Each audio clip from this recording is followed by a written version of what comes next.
और मैं आपको एक और बताऊं, जैसे हमारे चुनाव हुए थे ना, तो जातिवाद मंत्री लाएंगे ये कि अरे मीणा किसे गांव का मां नहीं, मीणा ने पकड़ लिया है, गुज्जर किसे गांव में है, डोटास रकुंड से जा गांव का मां नहीं, फलाना फलाना किसे गांव का मां जाटी, जातिवादी है मंत्री ले रहा जाना थारे कने। लेकिन वह मंत्री सिर्फ लंबी धोती चोड़ो कड़प लगा पहरे होला, लेकिन बिका बाद का मान मुड़े कदी थाने मुंह ही नहीं दिखाऊला। मैं भी आपकी पड़ोसी विधानसभा सुजानगढ़ से हूँ, और जैसे बाबूलाल जी ने बताया, पूर्व में सीताराम जी ने बताया, हम लोग आज बहुत ठगा महसूस कर रहे हैं। उस समय हमारे भी, आपके तो आरएलपी दूसरी बार खड़ी हो रही है, हमारे तो पहली बार आरएलपी आई थी। आज बीजेपी और कांग्रेस की तो एक सिंबल की जो वोट शुरू होती है, काउंटिंग 35 से 40 हजार वोटों की होती है, तो हमने 0 से शुरुआत की थी। तो आपके तो नींव लगी हुई है, अब तो फाउंडेशन भरा हुआ है, तो उसमें बिल्डिंगें कितनी मजबूत बनाओ ना।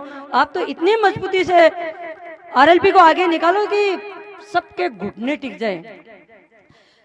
मैं आपको बताना चाहती हूँ कि चुनाव का परिणाम हमारा कुछ भी रहा, उसका हमें गम नहीं है। आज हमें फक्र है कि सुजानगढ़ की धरती पे जो लोग आज हनुमान जी वहां आपके आज गांव गांव घूम रहे हैं, ऐसे हमारे भी गांव गांव घूमे थे, और हनुमान जी वादा करके गए थे कि आपके कभी भी किसी भी आधी रात का किसी भाई या बहन के अगर काम पड़ जाए तो आप मुझे याद करना, मैं सबसे आगे की पंक्ति में आपको मिलूंगा। मैं आपको एक दो उदाहरण बताना चाहती हूँ। एक हमारे भाई थे जो मध्य प्रदेश में उनकी गाड़ी को लूट लिया था लुटेरों ने, और उन्होंने मुझे फोन किया, तो मैंने कहा भाई तू खुद ही बात कर ले, हनुमान जी तो एक यान का नेता ही कि बाने बीच का जगह है, मध्यस्थता करने वाला लोग ही ने, बाकी जरूरत को नहीं। और भी दिन मैंने अच्छे से याद है, लाडले सितंबर की बात है, नेताजी दिल्ली जयपुर आने लाग रहा, और वो ट्रक को एक ड्राइवर भाई हनुमान जी ने फोन करियो, हनुमान जी बटा के एसपी और बटा के सांसद ने फोन करियो कि वो मेरो छोटो भाई है, जबकि वो क्यों हो एक ड्राइवर को आने वाला आदमी हो, और भी कि थाने यकीन को नहीं हुए, मैं थाने विश्वास दिलाऊं, और एकदम सही बात है कि 6 घंटा के मान 150 किलोमीटर एसपी आए, बा लुटेरा ने पकड़ा, और भी भाई का जेब का मान 19,000 रुपया काट लिया, भी को मोबाइल छीन लियो, और भी की 2 गाड़ी पे खड़ी रही, बा को 5-5 हजार रुपया दाढ़ी, 19,000 रुपया और 9,000 को भी को मोबाइल की वो कीमत बताई, वह सारा का सारा दिवाया। आज कोई चोर को दिवा सकेगा, सिर्फ एक हनुमान मैनी वाली यान को आदमी है जो को करवा सके। दूसरी बात, आज हमारे गाँव का मान जब भी कोई समस्या हुआ तो हनुमान जी को एक घर है जो यान को घर है, मैं पहले सुजानगढ़ का मान रेड आ जा, मैं यहाँ सुने जा, हमारे थोड़ा यकीन कम हो बाबा जी। आज सही बात है, हमारे पहले पूछा करता कि आज मास्टर जी को मूड किया है, जावा कौन जावा, थारा भर का बुढ़ा बुढ़ा जाता ने बन भी वो बेइज्जत करके निकाल दिया कर, तो जानू पहले मंत्री जी वाला घर पग देणु पहले दिल की धड़कन जी यहाँ तेज हो जाया करती। लेकिन अब जबकि सुजानगढ़ की जनता बेटे जाज ना पानी लगे कि वो हनुमान जी को घर को नहीं, वो तो मारो ही घर है। आज ते देखने लाग रहा हो, आज पूरे प्रदेश की क्या स्थिति है, आज छोटी छोटी नन्ही नन्ही बालिकावां जका के मासूम बच्चे को सागर रेप हो जाए, आज थाने का मान महिलाओं सुरक्षित नहीं, आज एम्बुलेंस का मान महिलाओं सुरक्षित नहीं, इसको कौन है जिम्मेदार, कौन है इसका जिम्मेदार? इसका जिम्मेदार सरकार है, और सरकार से ज्यादा कहीं ना कहीं हम भी इसके जिम्मेदार हैं, क्योंकि ये जो 5 दिन के खोखले बातें करते हैं ना, उन लुभावने बातों में हम आ जाते हैं।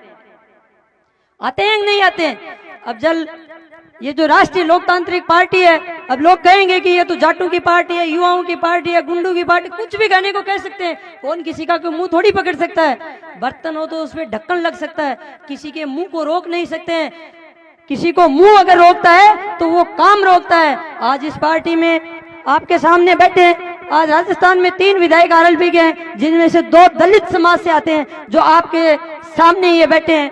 हमारे सुजानगढ़ में रिजर्व सीट थी, आज तक मेघवालों ने किसी को दूसरी जाति को आने ही नहीं दिया। क्या रिजर्व सीट के अंदर मेघवाल का ही हक बनता है क्या? हनुमान जी ने पहली बार अगर किसी की चिंता की तो वो नायक समाज से सीताराम जी को वहां की टिकट दी, और सीताराम जी को ऐसा मान और सम्मान मिला। भंवरलाल जी भले ही हमारे मंत्री रहे थे, उनको गांव में ऐसा मान सम्मान कहीं नहीं मिला था। एक एक गांव में 11-11 डीजे आना, रात की 3-3 बजे तक माताएं बहनें गुआड़ के अंदर वेट करना, इंतजार करना, उनका भाषण सुनना, तो वो क्या है? वो हनुमान जी का काम है, वो हनुमान जी के एक विचारधारा है। हनुमान जी किसके लिए? अपने लिए नहीं लड़ रहे हैं। तन ध्यान है कि आज एक वार्ड को पंच हुआ है, जो को पंच आपकी खुशी कौन छोड़ा है, अगर कोई अगर लालच नहीं हुए तो। लेकिन हनुमान जी तन ध्यान है 4-4, 5-5 बार मंत्री पदन ठोकर मार दी की खातर है। गरीब मजदूर किसान आके मान और सम्मान की खातर ठोकर मारी है। अगर हनुमान जी को मान और सम्मान बढ़ाना है तो आप लोगों ने हनुमान जी के भारी जगह आते वोट करोगा। भाई लालचंद जी मत समझाना दे, बड़े भाई साहब हनुमान जी बेनीवाल को समझना, क्योंकि एक एक वोट उनके हाथों को ताकत देगा।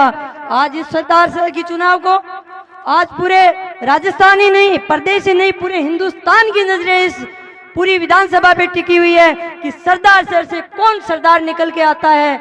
क्योंकि आज कांग्रेस पार्टी है तो जीतेगी तो क्या है, वो कहेंगे कि हम राज में है। और मैं आपको एक और बताऊं, जैसे हमारे चुनाव हुए थे ना, तो जातिवाद मंत्री लाएंगे ये कि अरे मीणा किसे गांव का मां नहीं, मीणा ने पकड़ लिया है, गुज्जर किसे गांव में ही, डोटासरा कौन से गांव का मां नहीं, फलाना फलाना किसे गांव का मां जाटी, जातिवादी है मंत्री ले रहा जाना थारे कने। लेकिन वह मंत्री सिर्फ लंबी धोती चोड़ो कड़प लगा फेरे वाला, लेकिन बिका बाद का मान मुड़े कदी थाने मुंह ही नहीं दिखावला। अगर मुंह दिखा सके है तो वो राजस्थान की एक ही शख्सियत है, बेगो नाम है हनुमान बेनीवाल। आज जो चुनाव है अगर जीत हो तो एक तरह की आज जीत हनुमान जी की नहीं, आज सागे सागे थारी जीत है, जी की आज 35 सालों सरदार शहर की धरती ने किसान कौम ने लूटता रहे, आज लुटेरा के एक तमाचो लगेगो। और वो तमाचो मनिया लाग रहे है कि तारे सरदार शहर के मान तो आंधी नहीं सुनामी आ गई है। अब एक बार सारे भाई अगर हनुमान जी को दिल से सपोर्ट करते हो तो दोनों हाथ उठा के एक बार समर्थन दो हनुमान जी को कि भाई लालचंद जी मूड को दोनों हाथ उठाओ, बाबा काटो ना हाथ। वेरी गुड बहनों, आप भी वोट की ताकत तो आपको भी उतनी है जितनी भाइयों को है, उतनी ताकत आपकी वोटों को है। अब मैं अंतिम में एक ही निवेदन युवा साथियों से करना चाहूंगी कि 5 तारीख को जो होने वाले विधानसभा के उपचुनाव में अपने कोई भी गांव ढाणी खेत में किसी भी कोने में या अपने गांव की कोई महिलाएं पियर गई हुई है तो जैसे सरपंच के चुनाव में उनको लाते हैं ना, वैसे एक एक वोट डलवाना है और इतने भारी मतों से जिता के लालचंद जी मूड को विधानसभा में भेजना है ताकि 3 से 4 एमएलए हमारे बने। भारत माता की।